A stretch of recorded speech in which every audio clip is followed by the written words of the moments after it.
بسم اللہ الرحمن الرحیم۔ شروع کرتی ہوں اللہ تعالیٰ کے پاک نام کے ساتھ جو بڑا مہربان نہایت رحم فرمانے والا ہے۔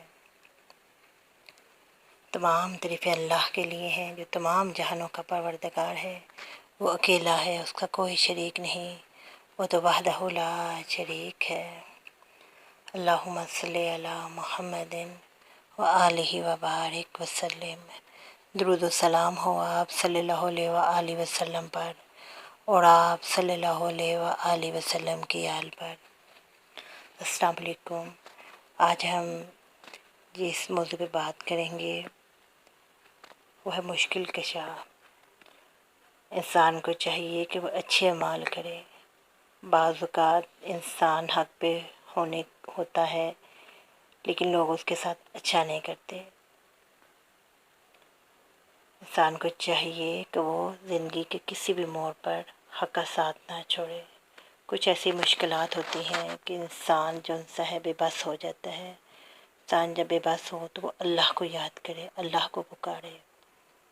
اسی طرح کا ایک واقعہ ہے کہ ایک بندے نے اپنی زندگی کا ایک واقعہ کسی کو سنایا تو اس بندے نے بتایا کہ میں 2 کام کرتا ہوں، اس سے مجھے بہت فائدہ ہوتا ہے۔ ایک تو میں جو ان سے ہے کچھ پڑھ کے امت محمدیہ کو ہدیہ کرتا ہوں،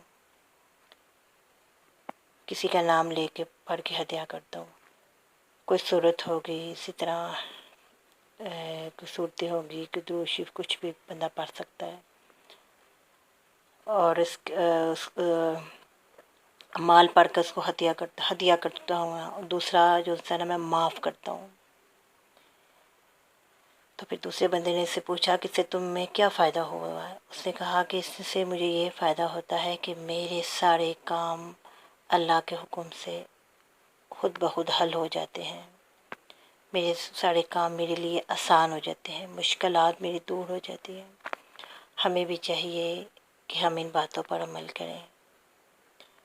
کسی بھی انسان کو ہم کچھ پڑھ کر، کچھ سورت پڑھ کر، کچھ اسی طرح درود شریف پڑھ کر، سورہ اخلاص پڑھ کے، کچھ بھی پڑھ کے اس کو ہدیہ کر دیں، اور دوسرا اگر کوئی برا کرتا ہے تو اس کو معاف کر دیں۔